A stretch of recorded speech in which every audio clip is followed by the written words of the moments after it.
we are products of our environment to some extent. So if I was growing in an environment where there's a lot of violence.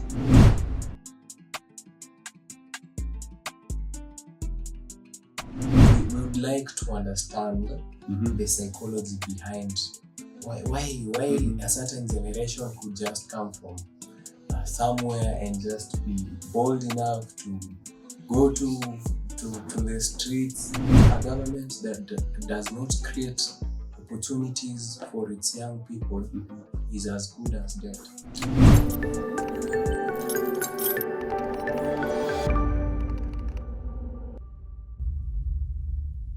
Welcome to Unchained Theories, and in this podcast, we try as much as possible to explain the regular happening in society using the psychological lens.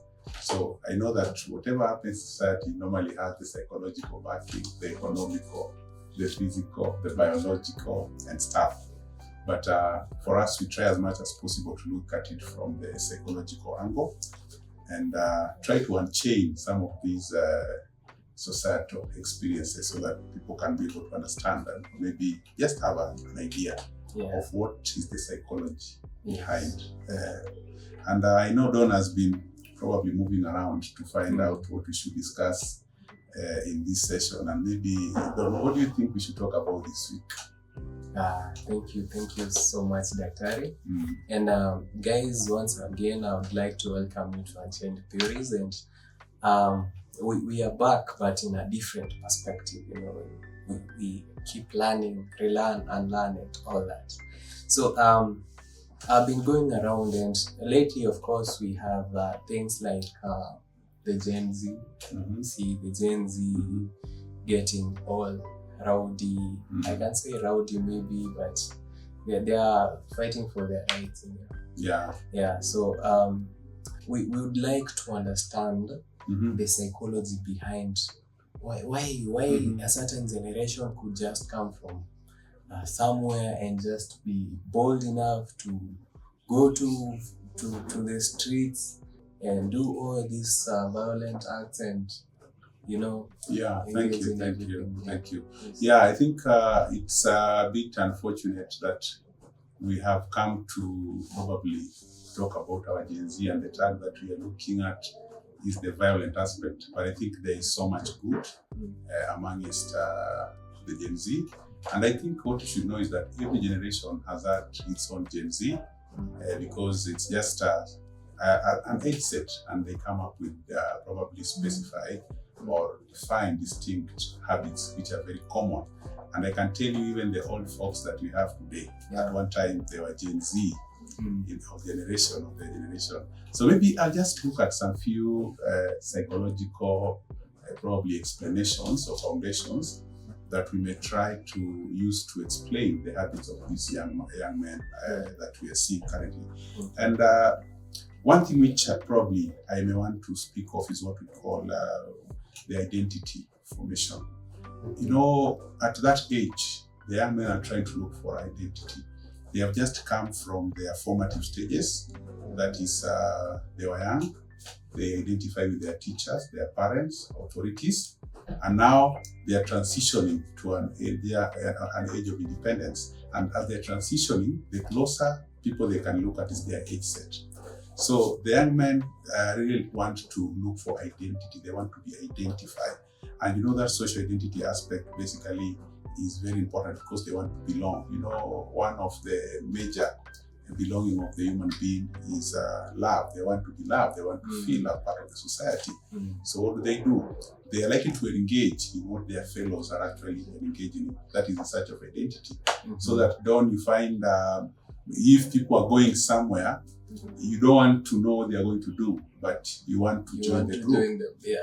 Because you know that if I don't go, then tomorrow when they are coming back and they're celebrating and enjoying victories, I will be branded as a coward. So there's that aspect of trying to probably join and fit in and have an identity based on a particular group. So it's just unfortunate that if your group is more inclined towards probably going for demonstration, and when they're there going through the violent acts, then you are likely to take the same perspective. Another thing which I've also come across is frustration and aggression, which really comes up towards that particular age.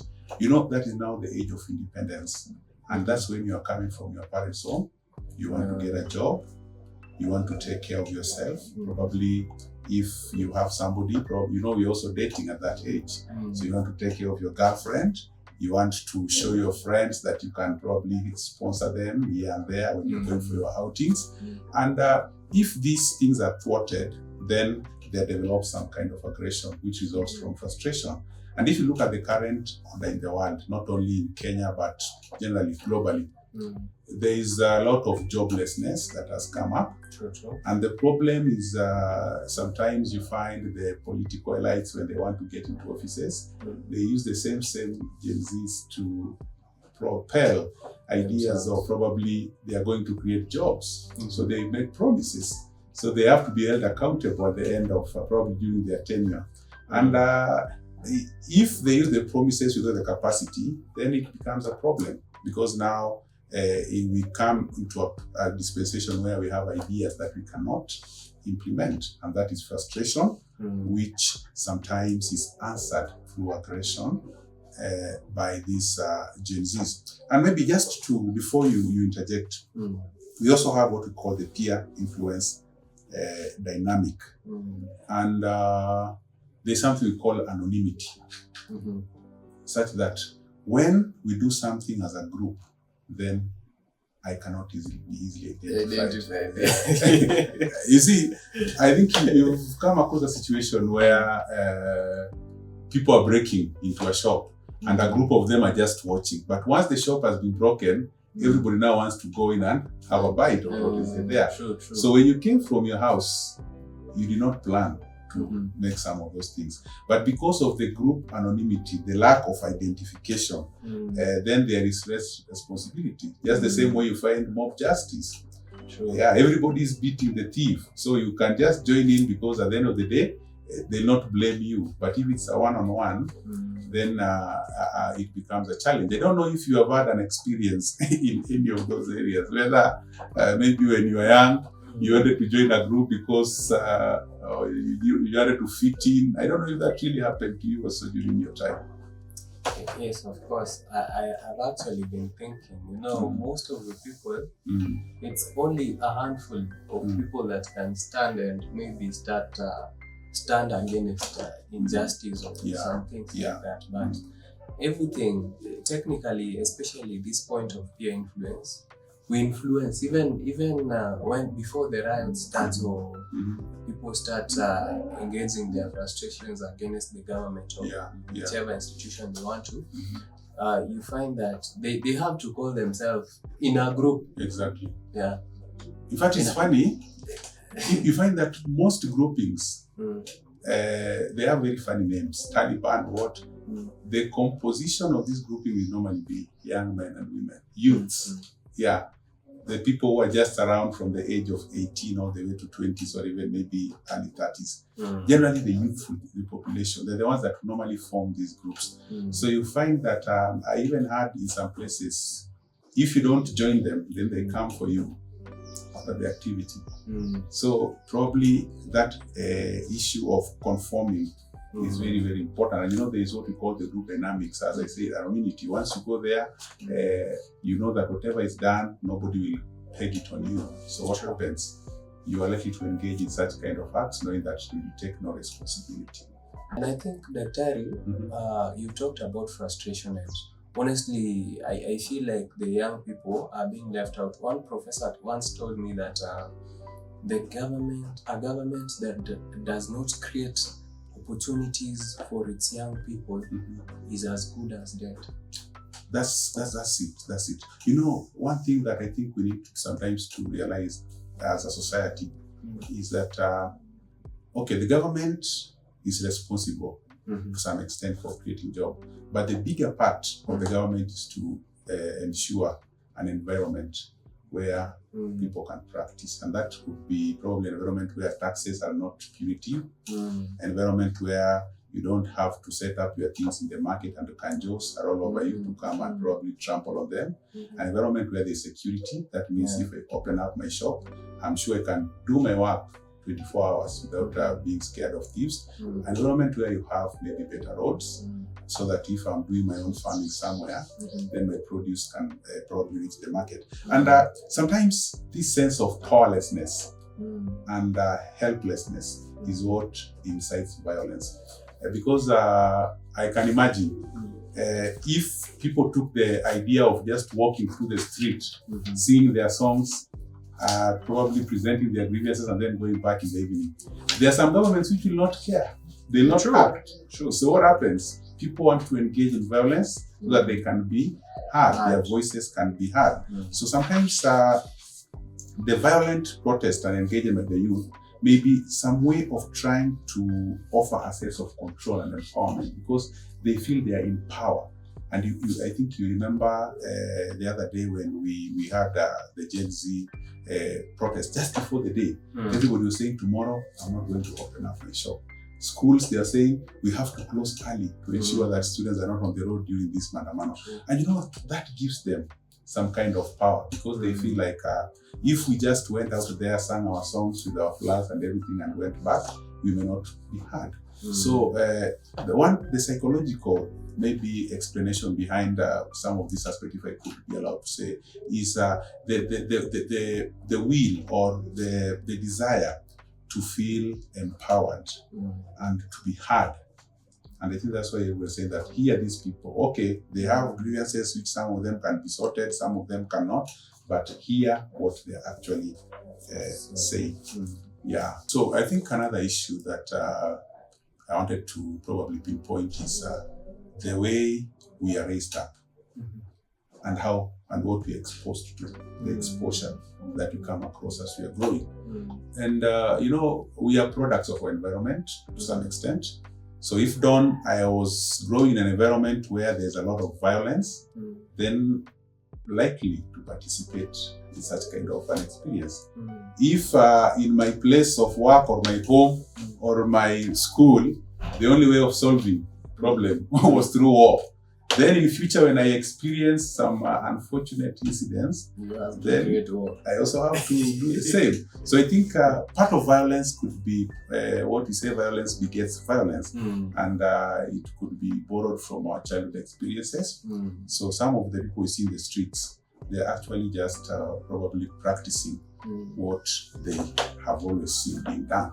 And Daktari, before you continue, there's something that interests me in terms of what we call trauma. Yeah. Trauma these days, I don't know.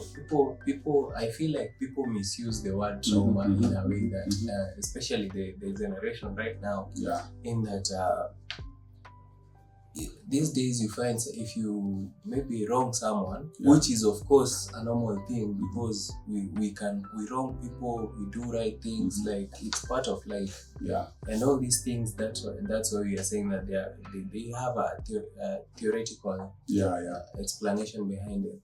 Now, most of the people these days, you do something small, they tell you that don't traumatize me. they just tell you that don't traumatize me. So you're like, no, you have to understand. Everything negative to you is just traumatic. Yeah.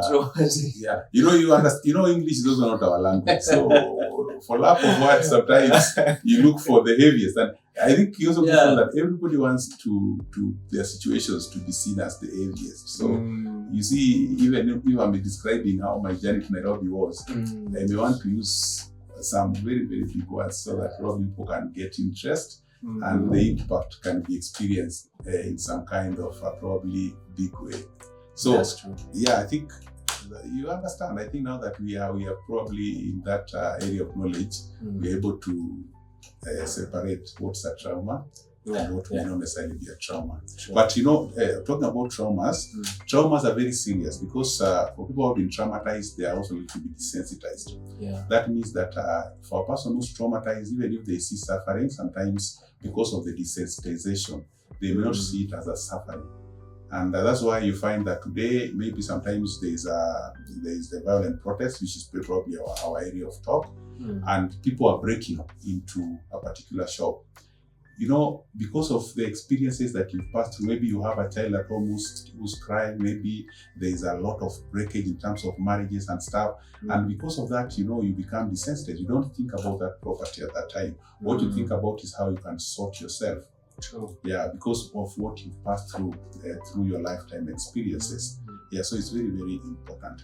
And another thing which is also maybe we should not forget is what we call the disengagement of morality, or running away from the morality of society, the way we should live. And this basically comes through the justification of violence. And now, this is what I'm saying. Apart from having our homes being maybe the centers that may have exposed us to violence, we also have the environment, and that is the government. Yeah. Because you see right now, we have people who are watching televisions. They are our children, and they're young.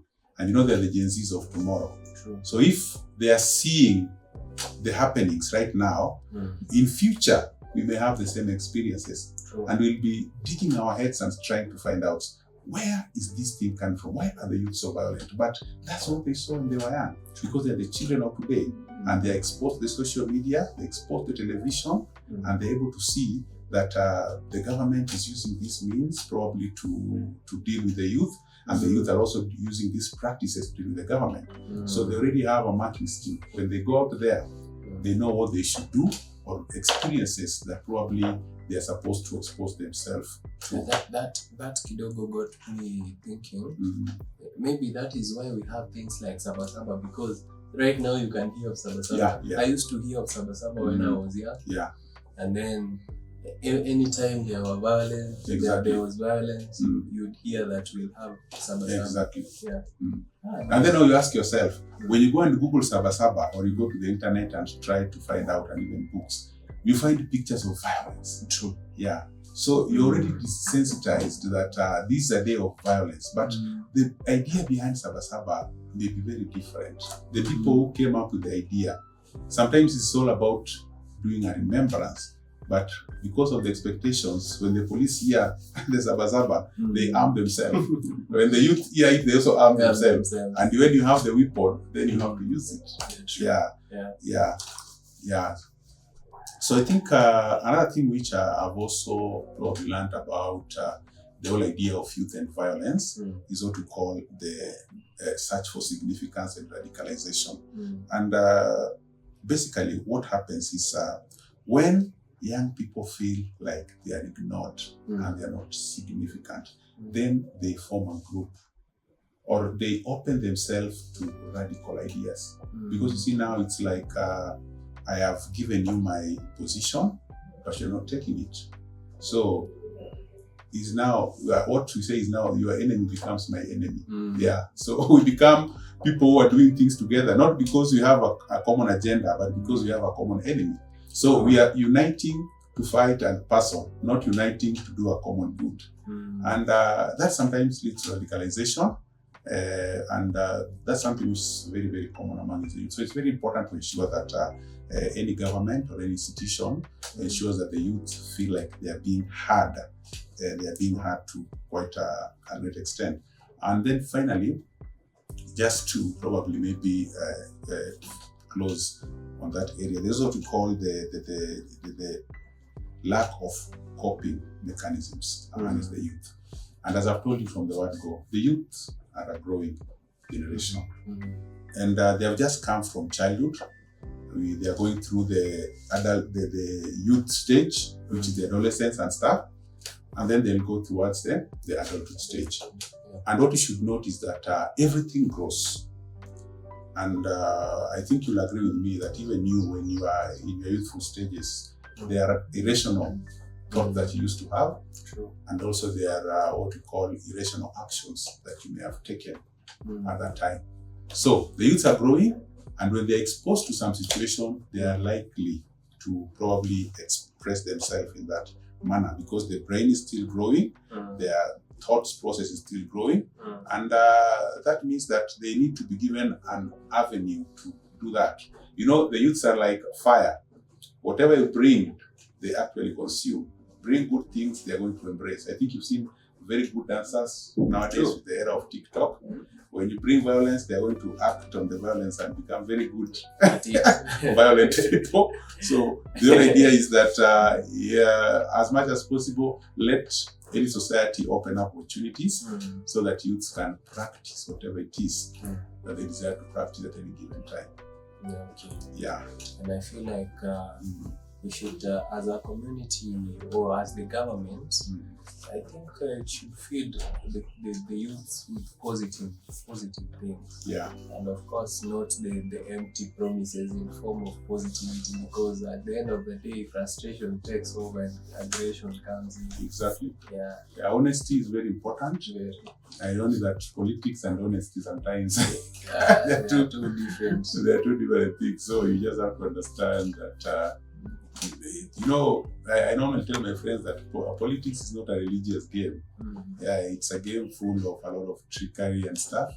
So it's only that you have to handle it very carefully. And also the problems that we have in our country, probably they need a lot of time and a lot of effort and a lot of common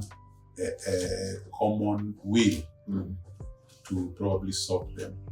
So nobody can come up with a magic. I think even developed countries, they have their own issues. The only thing is you have to balance, make sure that people are listening to each other.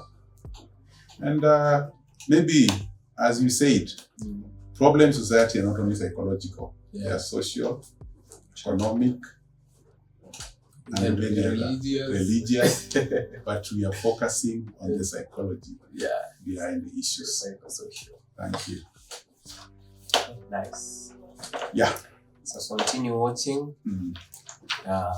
See you in the next episode. Yeah, thank you.